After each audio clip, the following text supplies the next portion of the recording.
जय हिंद दोस्तों। Welcome to VIP civil Guru.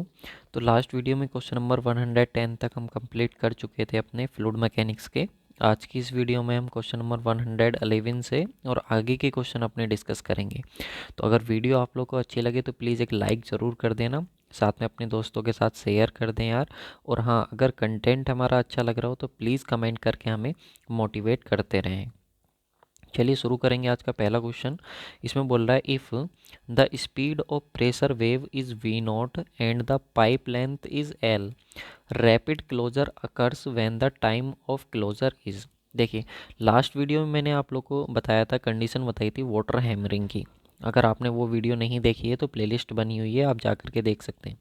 Water hammering का जो एक्शन होता है वो मैंने आप लोग को बताया था, और मैंने आपको बताया था वाटर हैमरिंग का जो एक्शन होता है वो डिपेंड करता है दो कंडीशन के ऊपर। एक होता है हमारा सडन क्लोजर वाल्व, जब हम वाल्व को सडनली क्लोज कर रहे हो, और एक होता है हमारे पास रैपिडली। एक होता है हमारे पास रैपिडली, जब हम उसको बहुत तेज़ी के साथ एकदम से सडनली या रैपिडली हम उसको क्या कर रहे हो, क्लोज कर रहे हो। तो दो कंडीशन हमारे पास यहाँ पे होती हैं, या तो सडनली या रैपिडली कर रहे हो, या फिर एक होती है हमारे पास ग्रेजुअली हम उसको क्लोज कर रहे हो। तो दो कंडीशन हमको देखने को मिलती हैं। तो यहाँ पे कौन सी कंडीशन की बात कर रहा है वो, यहाँ पे बात कर रहा है रैपिडली। रैपिडली या फिर हम इसको बोल सकते हैं सडनली। और इसके बाद दूसरी जो होती है वो कौन सी होती है, ग्रेजुअली होती है। तो यहाँ पे अगर हम रैपिडली क्लोज कर रहे हैं वाल्व को, तो हमें बताना है कि जो उसका टाइम ऑफ क्लोजर होगा, जो टाइम ऑफ क्लोजर होगा एक्चुअल में जिसको हम टी सी से रिप्रेजेंट करते हैं, उसकी वैल्यू जो होगी वो लेस देन होगी 2L/V0 से, या फिर ग्रेटर देन होगी 2L/V0 से, या फिर लेस देन होगी L/V0 से, या फिर जीरो होगी। जहाँ पे L क्या है, तो L हमारे पास है लेंथ ऑफ पाइप है, और V0 क्या है, V0 है जो प्रेशर वेव की वेलोसिटी होती है, उसको किससे बोला गया है, V0 से बोला गया है। तो चलिए मैं दोनों कंडीशन आप लोग को बता देता हूँ। देखिए, यहाँ पे सबसे पहले हम बात करें time time taken by the pressure wave to travel from the valve to tank and from tank to valve. अब देखिए, मान लीजिए कि ये हमारे पास टैंक था और यहाँ पे हमारा वाल्व लगा हुआ था, आपने वाल्व को क्लोज कर दिया, तो जाएगी ये टकरा करके फिर ये वापस आए। तो इसको होता क्या है कि ट्रैवल करने में कितनी लेंथ को चलना पड़ा, तो पहले एल लेंथ को चली, जब टकरा के गई फिर वापस आई, फिर एल लेंथ को चली। तो टोटल डिस्टेंस कितनी चलती है वो, एल प्लस एल, जो कि कितनी हो जाती है 2L। अब मान लो कि वो चली थी, लेकिन वो प्रेशर वेव की जो वेलोसिटी हम कितनी लेकर के चलते हैं, हम उसको ले मान करके चलते हैं सी। कितना मान करके चलते हैं, सी। तो हमको मालूम है कि speed is equal to distance upon time होता है। टाइम इज इक्वल टू निकालेंगे तो कितना हो जाएगा, डिस्टेंस अपॉन स्पीड। तो वो टोटल डिस्टेंस कितना चला, टोटल डिस्टेंस चला 2L। किस स्पीड के साथ, किस वेलोसिटी के साथ, तो सी के साथ। तो जो हमारा टाइम ऑफ क्लोजर आता है वो कितना आता है, 2L अपॉन कितना आया, सी आया। अब इसमें दो कंडीशन होती हैं। जब हम उसको ग्रेजुअली क्लोज कर रहे हो, तो जब हम ग्रेजुअली क्लोज करते हैं तो टाइम हमारा क्या आता है, ज़्यादा आता है किससे, 2L अपॉन सी से। और जब हम उसको रैपिडली क्लोज कर रहे हो तो टाइम हमें कम लगेगा। तो किससे कम लगता है, 2L अपॉन सी से। जो हमारा एक क्रिटिकल टाइम होता है, एक्चुअल में हम इसको क्रिटिकल टाइम बोलते हैं। तो जो क्रिटिकल टाइम होता है उस क्रिटिकल टाइम से कम होता है जब हम उसको क्या कर रहे हो, सडनली या रैपिडली क्लोज कर रहे हो। और जब हम उसको एकदम से क्लोज कर रहे हो तो टाइम क्या होता है, जब ग्रेजुअली क्लोज कर रहे हो तो टाइम क्या होता है, ज़्यादा होता है। ठीक है। तो क्वेश्चन में हमसे क्या पूछा था, रैपिडली। तो जब रैपिडली हम उसको क्लोज करेंगे तो रैपिडली क्लोज करने में जो हमारा टाइम होगा वो क्रिटिकल टाइम से क्या लगेगा, कम, जो कि 2L अपॉन सी है। लेकिन टी जो होगा वो लेस देन होगा 2L अपॉन, यहाँ पे सी को इन्होंने किससे रिप्रेजेंट किया, V0 से। तो सही आंसर क्या हो जाएगा, ऑप्शन नंबर ए बिल्कुल सही आंसर हो जाएगा। चलिए नेक्स्ट क्वेश्चन पे हम आते हैं। नेक्स्ट क्वेश्चन, क्वेश्चन नंबर 112, इसमें कह रहा है कि when time of closure T C, time of closure T C हमको गिवन है L upon V0, where L is the length of pipe and V0 is the pressure wave velocity या speed, the portion of the pipe length subject to the maximum head। हमको maximum head बताना है, maximum head कितना होगा, वो portion कितना होगा जिस पे मैक्सिमम हेड का इफेक्ट हमको देखने को मिलेगा। अगर इसका फॉर्मूला आप लोगों को आता है तो आप इस क्वेश्चन को सोल्व कर सकते हैं, अदरवाइज़ नहीं कर पाएंगे। तो चलिए इसका फॉर्मूला मैं आप लोग को बता देता हूँ, मैक्सिमम हेड का इफेक्ट कितनी लेंथ तक हमको देखने को मिलता है। तो यहाँ पे देखिए length of pipe subjected to maximum head, तो उसको कैलकुलेट करने का तरीका होता है एल माइनस के V naught T C upon two. अब जहाँ पे वी नॉट क्या होता है, तो प्रेशर वेव की जो स्पीड होती है वो होती है, टी सी क्या होता है, टाइम ऑफ क्लोजर होता है, एल जो होता है वो लेंथ ऑफ पाइप होता है। अब देखिए एल माइनस के वी नॉट अपॉन टू तो ऐसे ही आएगा। अब टी सी जो है टाइम ऑफ क्लोजर, इसकी वैल्यू हमको गिवन है, कितनी गिवन है इसकी value, L upon V naught. अगर आप क्वेश्चन में देखेंगे तो इसकी वैल्यू हमको गिवन है टाइम ऑफ क्लोजर की। तो यहाँ से देखिए वी नोट से वी नोट कैंसिल हो गया, तो एल माइनस के एल अपॉन टू, तो यहाँ से कितना जाएगा, एल अपॉन टू। तो जो लेंथ होगी पाइप की वो कितनी हो जाएगी हमारे पास, एल अपॉन टू सब्जेक्टेड होगी, ठीक है। तो सही आंसर क्या हो जाएगा, ऑप्शन नंबर सी। ये देखिए टाइम ऑफ क्लोजर की वैल्यू गिवन है कि नहीं, कितनी, एल अपॉन वी नॉट, ठीक है। तो इसी टी सी की वैल्यू को हमने वहाँ पे रखा अपना, एल माइनस के V naught T C upon two. तो इस टी सी की वैल्यू को उठा के यहाँ पे रखा, तो हमारे पास सब्जेक्टेड जो लेंथ होगी, जो इफेक्टेड लेंथ होगी मैक्सिमम हेड से, वो हमने कैलकुलेट कर ली। चलिए नेक्स्ट क्वेश्चन की बात करेंगे। क्वेश्चन नंबर 113, इसमें क्या बोल रहा है, क्वेश्चन नंबर 113 में बोल रहा है if the elevation of hydraulic grade line at the junction of three pipe is above the elevation of reservoir B and reservoir C and below reservoir A, then the direction of flow occur will be. हमको direction of flow बतानी। देखिए hydraulic grade line मैंने last video में भी आप लोगों के साथ डेटम लाइन को डिस्कस करा था। हाइड्रोलिक ग्रेड लाइन जो कि P upon rho G plus के जेड दोनों को मिला करके बनती है। उसके साथ मैंने आप लोगों के टोटल एनर्जी लाइन भी डिस्कस करा था, क्योंकि P upon rho G plus के V square upon two G plus के जेड, ये सभी मैं आप लोगों के साथ लास्ट वीडियोज़ में डिस्कस कर चुका हूँ, ठीक है। तो अब यहाँ पे हम बात करेंगे कि क्वेश्चन में हमसे बोला गया है कि हमारे पास इस तरीके से हमने पाइप्स को, रिजर्वायर को कनेक्ट किया है कि ए रिजर्वायर है, बी रिजर्वायर और सी रिजर्वायर है। तो जो इनका ये हमारे पास क्या है, जो जंक्शन है, अगर हम इसका हाइड्रोलिक ग्रेड लाइन देखें और इसका, तो दोनों का हाइड्रोलिक ग्रेड लाइन जब हमने देखा, पाइप रिजर्वायर बी और सी का जो हाइड्रोलिक ग्रेड लाइन है वो कुछ इस तरीके से है। तो इसके नीचे जो है बी और सी है, और इसके ऊपर जो है वो कौन सा रिजर्वायर है, ए रिजर्वायर है। तो हमसे फ़्लो पूछ रहा है कि जो फ़्लो अकर होगा वो किस तरीके से फ़्लो अकर होगा। तो यहाँ पे देखिए हमको मालूम है कि यार अगर ये ऊपर है तो इसका प्रेशर ज़्यादा होगा और इनका प्रेशर क्या होगा, लो होगा। तो और फ्लूइड जो फ्लो होता है हमारा वो कैसे होता है, हाई प्रेशर से लो प्रेशर की तरफ फ्लो होता है। तो हाई प्रेशर से लो प्रेशर की तरफ फ्लो होता है, मतलब फ्लो जो होगा वो ए से बी और बी से सी में आप लोग का ये हो जाएगा। तो इसका जो सही आंसर हो जाएगा वो आप लोगों को क्या हो जाएगा, from reservoir A to reservoir B and C. तो सही आंसर जो हो जाना चाहिए वो ऑप्शन नंबर ए हो जाना चाहिए, ठीक है। क्वेश्चन नंबर 113 का जो सही आंसर होगा वो क्या हो जाएगा, ऑप्शन नंबर ए हो जाएगा। यहाँ पे देख लीजिए हाइड्रोलिक ग्रेड लाइन और टोटल एनर्जी लाइन जो है वो भी मैंने यहाँ पे मेंशन कर दिया है। ये सब आप लोग को पीडीएफ नोट्स में अवेलेबल हो जाएगा। पीडीएफ नोट्स की अगर हम बात करें तो पीडीएफ नोट्स के लिए आप लोग को हमारा एप्लीकेशन डाउनलोड करना पड़ेगा, वीआईपी सिविल गुरु। वीआईपी सिविल गुरु आप एप्लीकेशन डाउनलोड कर लीजिए, लिंक मैं आप लोग को डिस्क्रिप्शन बॉक्स में भी दे दे रहा हूँ, वहाँ से भी आप इसको जा करके डाउनलोड कर सकते हैं, क्योंकि लिंक मैंने दे दी है। या फिर आप प्ले स्टोर से भी जा करके उसको डाउनलोड कर सकते हैं, प्ले स्टोर पे भी ये एप्लीकेशन हमारा अवेलेबल है। इसके साथ ही अगर मैं बात करूं तो आगे की जो भी फ्लूइड मैकेनिक्स की वीडियोस होंगी वो सभी आप लोग को हमारे एप्लीकेशन पर मिलेंगी। इसमें मैं आप लोग के साथ 111 से लेकर के 120 तक के क्वेश्चंस कंप्लीट करने वाला हूं। बाकी के जो भी फ्लूइड मैकेनिक्स के क्वेश्चन होंगे वो सब आप लोग को हमारे एप्लीकेशन पर ही अवेलेबल हो जाएंगे, जो कि इसकी बहुत नॉमिनल फ़ीस रखी गई है हमारी, वो 399 रुपीज़ में आप लोग को कंप्लीट वीडियो और पीडीएफ सॉल्यूशन जो है वो आप लोग को अवेलेबल हो जाएंगे। तो वहाँ से जा कर के आप विजिट कर सकते हो, लिंक मैंने डिस्क्रिप्शन बॉक्स में आप लोग को दे दिया है। चलिए नेक्स्ट क्वेश्चन पे हम आ जाते हैं। नेक्स्ट क्वेश्चन है क्वेश्चन नंबर 114। इसमें कह रहा है if there are N pipes of same diameter D laid parallel in place of a single pipe of diameter D. देखिए हमसे कह रहा है कि हमारे पास एन नंबर ऑफ पाइप हैं, एन नंबर ऑफ पाइप में बहुत सारे पाइप हैं जिनके डाया कितने हैं, स्मॉल डी डी हैं। अब उनकी जगह पर हमें एक बड़ा पाइप लगाना है जिसका डायमीटर कितना हो, कैपिटल डी हो। तो इनमें से बताना है कि कौन सा रिलेशन सही होगा, जबकि पाइप कैसे हैं, वो पैरेलली कनेक्ट हैं। तो हमको एक तरीके से वो रिलेशन ड्राइव करवाना चाह रहा है स्मॉल डी में और कैपिटल डी में। तो स्मॉल डी और कैपिटल डी में हम रिलेशन ड्राइव करेंगे, लेकिन उससे पहले हमको कंडीशन पता होनी चाहिए कि अगर हमारे पाइप पैरेलल में कनेक्ट होते हैं, अगर पाइप हमारे पैरेलल में कनेक्ट होते हैं तो इनमें डिस्चार्ज जो होता है वो क्या होता है, अलग अलग होता है। जो जो टोटल क्यू आएगा वो क्या आएगा, Q1 प्लस Q2 प्लस के Q3 अलग अलग डिस्चार्ज होता है, लेकिन हेड लॉस जो होता है वो सब में क्या होता है, सेम होता है। ठीक है, ये कंडीशन अगर हमें पता होगी तभी हम इस रिलेशन को ड्राइव कर पाएंगे, अदरवाइज बहुत मुश्किल हो जाएगा। तो चलिए सबसे पहले हम यहाँ पे देख लेते हैं। देखिए सबसे पहले हम निकालेंगे डिस्चार्ज, तो टोटल डिस्चार्ज जब हम निकालेंगे तो Q1 plus Q2 plus Q3 ऐसा करके Qn तक हम निकालेंगे। तो जब हम इसको सोल्व करेंगे तो सोल्व करने के बाद देखिए हमारे पास क्या, चलिए मैं इसको सोल्व भी कर देता हूँ आप लोग के लिए। ठीक है, सोल्व करूँगा तो ज़्यादा बेटर रहेगा।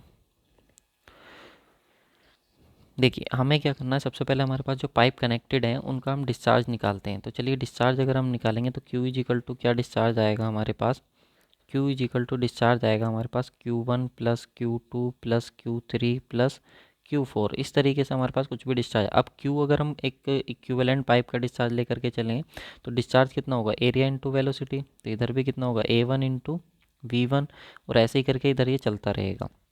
तो अब एरिया लेंगे तो इसका पाई/4 कितना आएगा, डी स्क्वायर इंटू यहाँ पे कैपिटल वी ले लिया, इसका एरिया लेंगे तो पाई/4 स्मॉल डी ले लो और इसकी वेलोसिटी स्मॉल वी ले लो।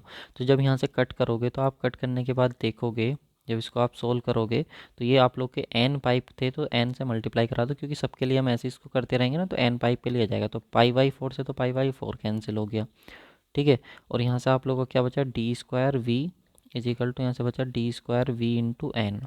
सही है, तो यहाँ से हम एक इक्वेशन सोल्व कर ले रहे हैं अपनी, v अपॉन कैपिटल V की वैल्यू जब हम यहाँ से निकालेंगे तो हमारे पास आ जाएगा D square upon N D square. ये एक इक्वेशन आ गई।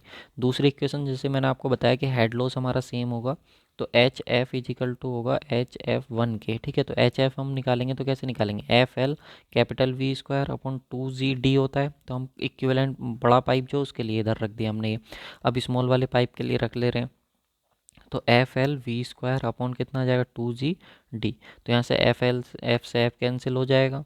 ठीक है, और यहाँ पे बोला कि सेम लेंथ, उसने बोला है कि सेम लेंथ का पाइप है तो L से L भी कैंसिल हो जाएगा, 2G से 2G कैंसिल हो जाएगा। तो जब यहाँ से हम निकालेंगे इस इक्वेशन को सोल्व करेंगे तो D अपॉन, नहीं सॉरी, स्मॉल डी अपॉन आएगा, small D upon capital D is equal to V square upon V square. ठीक है, और जब यहाँ से वी अपॉन वी की वैल्यू निकालेंगे तो डी अपॉन डी का कितना आ जाएगा, 1/2। ठीक है, तो इक्वेशन 2 और इक्वेशन 1 को देखो, दोनों इक्वेशन को हम इक्वेट कर सकते हैं, क्योंकि ये भी वी अपॉन यू है और ये भी वी अपॉन यू। जब दोनों को इक्वेट करोगे आप तो इक्वेट करने के बाद आप लोग के पास आएगा डी अपॉन कैपिटल डी की पावर 1/2 इज इक्वल टू आ जाएगा यहाँ से D square upon N D square. ठीक है, और जब यहाँ से हम स्मॉल डी की वैल्यू निकालेंगे, इतना तो सोल्व करना आता ही होगा आप लोगों को, तो डी अपॉन एन की पावर 2/5 आ जाएगा। ठीक है, ये फॉर्मूला हमारे पास आ जाएगा सोल्व करके। तो हम देख लेते हैं कौन से ऑप्शन में हमारा ये बन रहा है। तो डी इजिकल टू, ये ऑप्शन नंबर ए में ही बन जा रहा है। ठीक है, D is equal to D upon 2 N की पावर 2/5। तो सही आंसर क्या हो जाएगा, ऑप्शन नंबर ए बिल्कुल सही आंसर हो जाएगा। ठीक है, चलिए नेक्स्ट क्वेश्चन पे आ जाते हैं। नेक्स्ट क्वेश्चन में हमसे बोल रहा है the length of a pipe is 1 kilometre and its diameter is 20 centimetre if the diameter of N equivalent pipe is 40 centimetre length. देखिए हमारे पास एक पाइप था जो कि 1 किलोमीटर का था और जिसका डाया कितना था, 20 सेंटीमीटर था। अब हमसे कह रहा है कि इसका डाया हमको कितना बनाना है, 40 सेंटीमीटर बनाना है, तो इसकी लेंथ कितनी रखेंगे। तो इक्विवेलेंट पाइप हमको लगाना है एक तरीके से। तो इक्विवेलेंट पाइप अगर हमको लगाना है तो हमको पता चल गया कि अगर हमें सेम डिस्चार्ज चाहिए उससे, जितना इससे पहले पाइप से जा रहा था इतना ही इससे चाहिए, तो डाया अगर हमने बड़ा करा तो लेंथ हमारी क्या होगी, देख लेते हैं एक बार कैलकुलेट करके क्या हमारी इसकी लेंथ आती है निकल करके। तो आप लोगों को मालूम होगा लेंथ ऑफ इक्विवेलेंट पाइप का, लेंथ ऑफ इक्विवेलेंट पाइप का मैंने आप लोगों को बता रखा है, ये फॉर्मूला हमारे पास होता है। ये फॉर्मूला आप लोगों को बाई हार्ट याद करना है, मैंने अच्छे से आप लोगों को बताया था। तो L अपॉन डी की power 5 is equal to L1 upon D1 की पावर 5 प्लस के, ऐसे ही आप लोग का चलता रहेगा। तो लेंथ हमको बतानी है और डाया कितना रखना हमको, उसका 40 इजिकल टू 1 किलोमीटर लेंथ है उस पाइप की, और यहाँ पे डी की वैल्यू कितनी दे रखी, 20। जो अब आप इसको सोल्व करोगे तो एल की वैल्यू कितनी आ जाएगी, 32 किलोमीटर आप लोग की आ जाएगी, जो कि सही आंसर होगा ऑप्शन नंबर ए बिल्कुल सही आंसर होगा क्वेश्चन नंबर 115 का। चलिए नेक्स्ट क्वेश्चन पे आ जाते हैं। क्वेश्चन नंबर 116 की बात करेंगे। क्वेश्चन नंबर 116 में हमसे क्या बोल रहा है, to pipes of same length and diameter D and 2d। देखिए सेम लेंथ के पाइप हैं, डाया इनका डी है और 2d है, आर कनेक्टेड इन सीरीज। और कैसे कनेक्टेड है? सीरीज में connected. The diameter of the equivalent pipe of same length. देखिए एक पाइप ये था, फिर दूसरा पाइप ये था, इसका डाया डी था, इसका डाया 2d था। इसकी जगह हमें एक इक्विवेलेंट पाइप लगाना है सेम लेंथ का। तो हमसे कह रहा है कि उसका जो डाया होगा वो कैसा होगा, लेस देन होगा डी से, या फिर डी और 1.5 डी के बीच होगा, या फिर 1.5 2d के बीच होगा, या ग्रेटर देन 2d होगा। ये हमसे क्वेश्चन में पूछा हुआ है। तो वही हम सेम अपना इक्विवेलेंट लेंथ का फॉर्मूला लगाएंगे। ये बहुत इम्पोर्टेंट है। जब हमारे पाइप सीरीज़ में हो या फिर कंपाउंड पाइप्स हमारे पास हो तो इक्विवेलेंट लेंथ हमको निकालने का फॉर्मूला ये होता है। हमको गिवन है पहले पाइप की लेंथ दूसरे पाइप की लेंथ इक्वल है, और साथ में पहले पाइप का डाया डी है, दूसरे का कितना 2d है। तो हमको इक्विवेलेंट जो पाइप लगा रहे हैं उसका डाया हमको बताना है कितना होगा।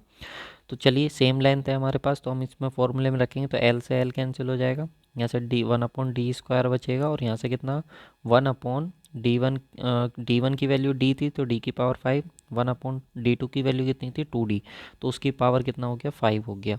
ठीक है, तो जब आप इसको सोल्व करोगे तो d की वैल्यू कितनी आ जाएगी 32/33 की पावर 1/5 इंटू डी। अब देखिए 32/33 है, जब इसको आप सोल्व करोगे तो इसकी वैल्यू लेस देन 1 आएगी, पक्का लेस देन 1 आएगी, क्योंकि बड़े नंबर से छोटे नंबर को डिवाइड कर रहे हो आप, तो लेस देन 1 आएगी। और जब उसको मल्टीप्लाई करोगे आप, कोई भी नंबर है, जैसे सपोज कर लेते हैं कुछ भी आएगी हमारे पास 0.4 आ गया, तो डी हमने मल्टीप्लाई करा तो ये कितना आएगा डी। अब ये वैल्यू तो ज़्यादा होगी ना, ये वैल्यू तो क्या होगी आप लोग की, जब मल्टीप्लाई इसको कर दोगे डी से तो डी की वैल्यू तो आप लोग की कम आएगी, क्योंकि आपका देखो डी है और ये डी है। अब चाहे कुछ भी वैल्यू है, अब इसको आप किसी भी नंबर से मल्टीप्लाई करो 0.4 से, लेकिन इसकी वैल्यू तो लेस देन 1 आएगी। लेकिन जब इसको आप मल्टीप्लाई कर दोगे स्मॉल डी को, तो स्मॉल डी को जब मल्टीप्लाई कर दोगे तो ये वैल्यू आप लोग की कुछ ज़्यादा हो जाएगी, किससे? कैपिटल डी से। तो इसलिए जो पाइप आप लोग लगाओगे, उसमें जो पाइप लगाने वाले हो उसकी वैल्यू जो आएगी वो लेस आएगी। ठीक है, डी की वैल्यू लेस आएगी, किससे? स्मॉल डी से, क्योंकि इसमें कुछ भी आप नंबर से मल्टीप्लाई करने वाले हो जो कि इससे डिवाइड होने के बाद आएगा, तो इसलिए स्मॉल डी की वैल्यू जो है कुछ ज़्यादा हो जाएगी, प्रोडक्ट ज़्यादा हो जाएगा। तो इसका सही आंसर ऑप्शन नंबर ए हो जाएगा। जो इक्विवेलेंट पाइप होगा सेम लेंथ का, उसका जो डाया होगा वो लेस देन होगा कैपिटल स्मॉल डी से। ठीक है, चलिए नेक्स्ट क्वेश्चन पे आते हैं। नेक्स्ट क्वेश्चन है क्वेश्चन नंबर 117। ये क्वेश्चन तो बहुत इंपॉर्टेंट है। इसमें बोला गया the horse power transmitted through a pipe of maximum when the ratio of loss of head to friction to the total head, loss of friction to the total head का ratio हमको बताना है कितना होगा जब हमारी मैक्सिमम पावर ट्रांसमिट हो रही हो। तो देखो यहाँ पे हम लोगों को पता होना चाहिए कि जब भी हमारा फ्लूइड फ्लो होता है किसी भी पाइप से, ठीक है, मान लीजिए कि ये हमारे पास कोई टैंक था और इससे हमने एक पाइप कनेक्ट कर दिया तो इससे हमारा फ्लूइड फ्लो हो रहा है। तो ये कितनी पावर के साथ फ्लूइड फ्लो होता है, तो इसकी दो कंडीशन, एक तो आइडियल, तो आइडियल केस तो एग्जिस्ट करता ही नहीं है हमारा एक्चुअल में पावर, क्योंकि मान करके चलिए कि अगर ये हमारे पास टैंक है और इससे वाटर फ्लो हो रहा है तो क्या ऐसा हो सकता है इसमें कुछ भी लॉस ना हो? ऐसा तो नहीं हो सकता ना। तो आइडियल केस में हम यही मान करके चलते हैं कि हमारा कोई भी लॉस नहीं हो रहा है। तो आइडियल पावर जो आती है वो रो जी क्यू एच, ये फॉर्मूला हमारे पास आता है सोल्व होकर के। डेरिवेशन की बिल्कुल भी ज़रूरत नहीं, थोड़ा सा मैं बता दे रहा हूँ। देखो पावर जो होती है वो energy work done upon time होती है, या फिर एनर्जी पर यूनिट टाइम होती है। तो वर्क डन कितना हो गया, force into displacement, work done की वैल्यू। अब यहाँ पे डिस्प्लेसमेंट अपॉन टाइम क्या हो गया, वेलोसिटी हो गया। वेलोसिटी को क्या लिख सकते हैं हम, डिस्चार्ज अपॉन एरिया लिख सकते हैं। Q is equal to A into V होता है, तो V की वैल्यू निकालेंगे तो Q अपॉन ए। ठीक है, ये आ जाएगा हमारे पास। तो V की वैल्यू Q अपॉन ए रख दी। अब फोर्स अपॉन एरिया क्या होता है, फोर्स अपॉन एरिया होता है प्रेशर, तो प्रेशर रख दिया इंटू डिस्चार्ज आ गया। अब प्रेशर कितना होता है, तो प्रेशर हम इस कंडीशन में स्टैटिक मान के चलते हैं, तो रो जी एच हमारे पास प्रेशर होता है, तो रो जी एच हमारे पास आएगी इंटू क्यू। तो ये हमारे पास क्या आती है, पावर आती है, जो कि आइडियल पावर होती है। लेकिन एक्चुअल में जो पावर होगी कुछ वो, अगर फ्लो उससे कुछ ना कुछ होगा तो कुछ ना कुछ हेड लॉस ज़रूर होगा उससे, तो हेड लॉस हम माइनस कर देते हैं तो हमारे पास एक्चुअल पावर आ जाती है। तो हेड लॉस हमने माइनस कर दिया। अब हमको इफ़िशियंसी निकालनी है, तो इफ़िशियंसी क्या होगी, actual power upon ideal power in 200। तो जब आप इसको रखोगे तो कैंसिल हो जाएगा, तो यहाँ से कितना बचेगा एच माइनस एफ, और नीचे से यहाँ से कितना बचेगा एच। तो ये फॉर्मूला हमारे पास आ जाता है। तो अब वो यहाँ से कह रहा है कि यहाँ से मैक्सिमम इफ़िशियंसी अगर हमको चाहिए, मैक्सिमम इफ़िशियंसी अगर हमको चाहिए, तो ये जो हेड लॉस है ड्यू टू फ्रिक्शन, इसकी वैल्यू कितनी होनी चाहिए, ये क्वेश्चन में हमसे पूछा है। इसकी मैक्सिमम वैल्यू की बात कर रहा है कि इसकी वैल्यू कितनी होगी। तो याद रखना, देखो इसका डेरिवेशन जब हम करते हैं तो मैक्सिमम मिनिमा वाली कंडीशन लगा के निकालते हैं, तो हमारे पास जो फ्रिक्शन हेड की वैल्यू आती है, या फिर हम बात करें लॉस, फ्रिक्शन लॉस की जो वैल्यू आती है, head loss due to friction की जो वैल्यू आती है वो कितनी आती है, H/3 आती है। तो यहाँ से H F और ये H इधर मल्टीप्लाई में तो इधर डिवाइड में, तो 1/3। तो ये वैल्यू हमारे पास आ जाएगी। अब इसका पूरा डेरिवेशन करने की ज़रूरत नहीं है हमको, बस आप याद रख लेना कि HF की वैल्यू H/3 होनी चाहिए टोटल हेड का 1/3 जब हमको मैक्सिमम एफिशिएंसी देखने को मिलती। तो जब आप इस HF की वैल्यू को यहाँ पे रखोगे ला करके, तो आपको जो मैक्सिमम एफिशिएंसी देखने को मिलेगी वो कितनी देखने को मिलेगी, 67%। और एक बार क्वेश्चन SSC JEE में ये भी पूछा जा चुका है कि इसमें एनर्जी का लॉस कितना होता है। तो देखिए टोटल 100% थी, उसमें से 167 हमको इफिशियंसी मिल गई, तो लॉस कितना हो जाएगा, 33% वहाँ पे लॉस हमारा हो जाएगा। तो ये क्वेश्चन हमारा पूछा जाता है। बाकी इसका डेरिवेशन भी मैं आप लोग को नोट्स में दे दूंगा कि कैसे हम इसको कैलकुलेट करते हैं, उसको मैक्सिमम मिनिमा की कंडीशन लगा के। बट उसका कोई इंपॉर्टेंट आपको ज़रूरत नहीं है, क्योंकि आपका जो क्वेश्चन बनेगा वो यहीं से बनेगा, जो कि मैंने एफिशिएंसी और ये आपको बता दिया। तो ये पॉइंट आप लोग लर्न कर लेंगे क्योंकि इम्पोर्टेंट है, ठीक है। और याद रखना, एग्ज़ाम में आप वही क्वेश्चन कर पाते हैं जो क्वेश्चन आप लोगों ने पहले बना रखा है। आपके चाहे कितने भी कॉन्सेप्ट क्लियर हों, चाहे आपने कितने भी अच्छे से पढ़ रखा हो, आप एग्ज़ाम में इतना टाइम का प्रेशर होता है, वही क्वेश्चन सॉल्व कर पाते हैं जो आपने पहले से कर रखे हैं। तो इसलिए मैंने आप लोग को ये सारी चीज़ें बता दी, आप इतना कर लेंगे मोर देन सफिशिएंट है। इसके बाद नेक्स्ट क्वेश्चन आता है, question number 118। The boundary layer thickness at a distance of 1 metre from the leading edge of a flat plate capped is 0। Angle of incidence to the flow of direction is 0.1 centimetre. देखिए boundary layer की thickness हमको मालूम है 0.1 centimetre है। कितनी distance पर given है, तो 1 मीटर की डिस्टेंस पर हमको गिवन है। The velocity outside the boundary layer हमको मालूम है 25 मीटर पर सेकेंड है। तो बाउंड्री लेयर की थिकनेस हमको बतानी है कितनी होगी, कितनी डिस्टेंस पर, x=4 मीटर पर। और साथ में ये भी बोला इन्होंने कि फ़्लो कैसा है, हमारा लेमिनार फ्लो है। तो मैं आप लोग को बाउंड्री लेयर की कंडीशन बता देता हूँ। देखिए बाउंड्री लेयर की जो थिकनेस होती है उसका फॉर्मूला ये होता है हमारे पास लेमिनार फ्लो के केस में, और ये होता है टर्बुलेंट फ्लो के केस में। तो हमसे लेमिनार वाला पूछा है, तो लेमिनार वाला डेल्टा इजिकल टू हो जाएगा 5x/√, रेनॉल्ड नंबर, ठीक है। रेनॉल्ड नंबर की वैल्यू ρv(x/μ) आ जाएगा। अब देखो एक x ये और एक √x में है, तो जब हम इसको सोल्व करेंगे तो यहाँ पे हमारे पास जो डेल्टा की वैल्यू हो जाएगी वो डायरेक्टली प्रोपोर्शनल हो जाएगी √x, यानी कि जो बाउंड्री लेयर की थिकनेस है वो डायरेक्टली प्रोपोर्शनल हो जाएगी x⁴1/2 के। तो अब हमको क्वेश्चन में क्या गिवन था, अब आपको क्वेश्चन में क्लियर हो जाएगा। देखिए एक बार इसको भी आप टर्बुलेंट वाला इधर देख लीजिएगा, ये मैंने इधर लिख करके आपको दे दिया है। तो देखिए लेमिनार वाले की अगर हम बात करें, तो लेमिनार वाले के केस में ये देखिए ये हमारे पास रिलेशन आई गया। गिवन क्या है हमको, डेल्टा 1 गिवन है 0.1 सेंटीमीटर, कितनी डिस्टेंस पर, 1 मीटर पर। हमको डेल्टा 2 की वैल्यू बतानी है x=4 सेंट, क्योंकि बाउंड्री लेयर जब आपकी बनती है तो इस तरीके से यहाँ पे हमको लेयर मालूम है, अगर ये मान लो 1 मीटर है तो 1 मीटर पर 0.1 सेंटीमीटर हमको थिकनेस मिली। तो हमसे कह रहा है कि 4 मीटर पे हमको बताओ 4 मीटर पे कितनी थिकनेस हमको देखने को मिलेगी। इस तरीके से क्वेश्चन हमसे कह रहा है। तो ये रिलेशन हमको मालूम है, इस रिलेशन में अपनी सारी वैल्यू रखेंगे, और वैल्यू रखने के बाद जो हमारे पास डेल2 की वैल्यू है कितनी आ जाएगी, 0.20 सेंटीमीटर आ जाएगी, ठीक है। तो देख लेते हैं कौन सा ऑप्शन हमारा, ऑप्शन नंबर बी जो है वो बिल्कुल सही आंसर हो जाएगा। क्लियर है। चलिए नेक्स्ट क्वेश्चन पे हम आ जाते हैं, अपना नेक्स्ट क्वेश्चन डिस्कस करेंगे। ये देखिए यहाँ पे भी इसका सॉल्यूशन दे दिया। नेक्स्ट क्वेश्चन है, drag force is a function of. Drag force जो है वो किसका फंक्शन होता है। देखिए ड्रैग फोर्स से रिलेटेड आगे क्वेश्चन सब जो आएंगे वो ड्रैग फोर्स से रिलेटेड आएंगे, तो वो बहुत सारी चीज़ें वहाँ पे हम डिस्कस करेंगे। ड्रैग फोर्स क्या होता है, क्यों होता है, कब अप्लाई होता है, तो वो सारी चीज़ें हम देखेंगे। लेकिन यहाँ पे ड्रैग फोर्स किसका फंक्शन है ये हमसे पूछा है, तो ड्रैग फोर्स का हमको फॉर्मूला मालूम होना चाहिए। तो ड्रैग फोर्स का जो फॉर्मूला होता है वो CD × 1/2 रो v² × एरिया, ये फॉर्मूला हमारे पास होता है ड्रैग फोर्स का। तो ये किसके ऊपर किसका फंक्शन होता है, प्रोजेक्टेड एरिया का, बिल्कुल होता है। मास डेंसिटी का, डेंसिटी आ रही है, बिल्कुल डेंसिटी का भी होता है। वेलोसिटी ऑफ बॉडी का, तो वेलोसिटी ऑफ बॉडी का बिल्कुल इसका भी होता है। तो सही आंसर हो जाएगा ऑप्शन नंबर डी हमारा। जो ड्रैग फोर्स होगा वो किसका फंक्शन होगा, तीनों का फंक्शन होगा। अब ये ड्रैग फोर्स होता क्या है, तो देखिए ड्रैग और लिफ्ट फोर्स दो तरीके के फोर्स हमारे पास होते हैं। ड्रैग का मतलब होता है अपोज ऑफ मोशन। अगर मान लो कि कोई फ्लो हो रहा था और फ्लो में आपने कोई बॉडी रख दी, तो ये इस फ्लो को कितना अपोज कर रही है, कितना फोर्स इस बॉडी ये लगा रही है उस फ्लो को अपोज करने में, वो हमारे पास ड्रैग फोर्स हो जाता है। और जो फ्लूइड इससे फ्लो होकर के जा रहा है तो जाहिर सी बात है इसके नीचे से कुछ ना कुछ अगर फ्लो करके जाएगा तो इसको लिफ्ट करने की कोशिश करेगा। तो वो कितना फोर्स है जो इसको लिफ्ट करने की कोशिश कर रहा है, राइज करने की कोशिश कर रहा है अपवर्ड डायरेक्शन में, तो वो हमारे पास क्या हो जाता है, लिफ्ट फोर्स हो जाता है। तो दो तरीके के फोर्स होते हैं, लिफ्ट फोर्स और ड्रैग फोर्स। नेक्स्ट क्वेश्चन है क्वेश्चन नंबर 120। इसमें कह रहा है the correct relationship among the displacement thickness D, momentum thickness M and energy thickness E. इन्होंने डिस्प्लेसमेंट थिकनेस को डी ले रखा है, मोमेंटम थिकनेस को एम ले रखा है और एनर्जी थिकनेस को ई ले रखा है। ठीक है, ये हमको लिया हुआ है। तो देखिए यहाँ पे अगर हमको मालूम करें कि सबसे पहले थिकनेस होती क्या है, तो देखिए एक चीज़ समझिए, जब भी कोई फ्लो होता है उसमें बहुत तरीके के लॉसेज होते हैं। जैसे कि मास फ्लो रेट में कुछ लॉसेज हो गया, मोमेंटम में कुछ लॉसेज हो गया, एनर्जी में कुछ ना कुछ लॉसेज हो गया।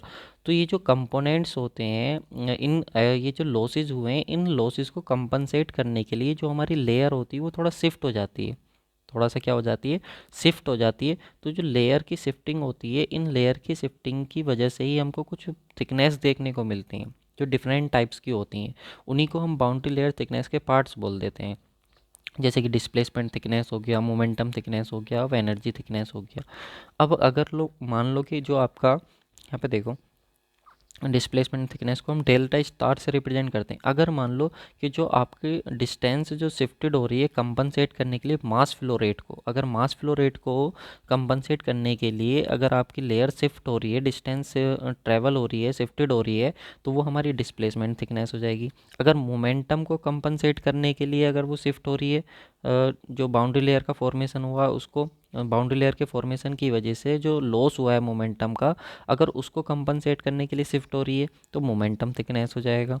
साथ में अगर हम बात करें एनर्जी जो लॉस हो रहा है, अगर उसको कंपनसेट करने के लिए शिफ्ट हो रहा है तो उसको हम एनर्जी थिकनेस बोल देते हैं। तो इन तीनों में एक रिलेशन होता है कि सबसे ज़्यादा जो होती है वो हमारे पास डिस्प्लेसमेंट थिकनेस होती है, फिर उसके बाद एनर्जी थिकनेस होती है, फिर हमारे पास मोमेंटम थिकनेस होती है। ठीक है, लेकिन बुक में जो इसका आंसर दिया हुआ है वो गलत दिया हुआ है। इसमें बुक में आंसर इसका डी दिया हुआ है, लेकिन सही आंसर जो होगा इसका वो क्या होगा, ऑप्शन नंबर बी इसका बिल्कुल सही आंसर होगा। तो बुक के अगर हम क्वेश्चन के हिसाब से देखें, सबसे ज़्यादा डिस्प्लेसमेंट, फिर एनर्जी, फिर मोमेंटम। तो ये चीज़ आप लोग याद रखेंगे। तो इसका जो सही आंसर हो जाएगा वो क्या हो जाएगा, ऑप्शन नंबर बी बिल्कुल सही आंसर हो जाएगा। पहले डिस्प्लेसमेंट थिकनेस आएगा, फिर एनर्जी और फिर मोमेंटम थिकनेस हमारे पास आएगा। ठीक है, इसके साथ ही अगर हम बात करें तो एक क्वेश्चन ये भी याद रखिएगा, सेफ फैक्टर पूछ लेता है। तो displacement thickness upon momentum thickness का जो रेशियो होता है उसको हम सेफ फैक्टर बोलते हैं। ये बहुत बार पूछा गया है, in case of boundary layer what is the safe factor, तो it is the ratio of displacement thickness to momentum thickness. तो गाइज इस वीडियो में इतना ही था, बाकी आगे की वीडियोज़ आप लोग को हमारे एप्लीकेशन पे देखने को मिलेंगे जिसका नाम है वीआईपी सिविल गुरु, जो कि आप लोगों को प्ले स्टोर पे मिल जाएगा और लिंक भी मैं आप लोगों को डिस्क्रिप्शन बॉक्स में दे दे रहा हूँ, वहाँ से भी आप डाउनलोड कर सकते हैं। आपको कंप्लीट सभी सब्जेक्ट्स का जो पीडीएफ और वीडियो सॉल्यूशन है गुप्ता एंड गुप्ता का, वो 399 रुपीज़ में अवेलेबल हो जाएगा। तो वहाँ से जाकर के आप बाई कर सकते हैं। बहुत सारे लोग परचेज़ कर रहे हैं, बहुत सारे लोगों को उससे फ़ायदा मिल रहा है। अब कुछ लोग कहेंगे सर इस बुक से तो क्वेश्चन आते नहीं, तो देखो भाई ऐसी कोई भी बुक नहीं है जिससे डायरेक्ट क्वेश्चन आए। लेकिन हाँ ये है कि इस बुक का सबसे बड़ा एडवांटेज ये है कि अगर आप इस बुक को एक बार लगा लेते हैं तो आपके सभी कॉन्सेप्ट क्या हो जाएंगे, क्लियर हो जाएंगे। तो thank you so much guys for watching this video.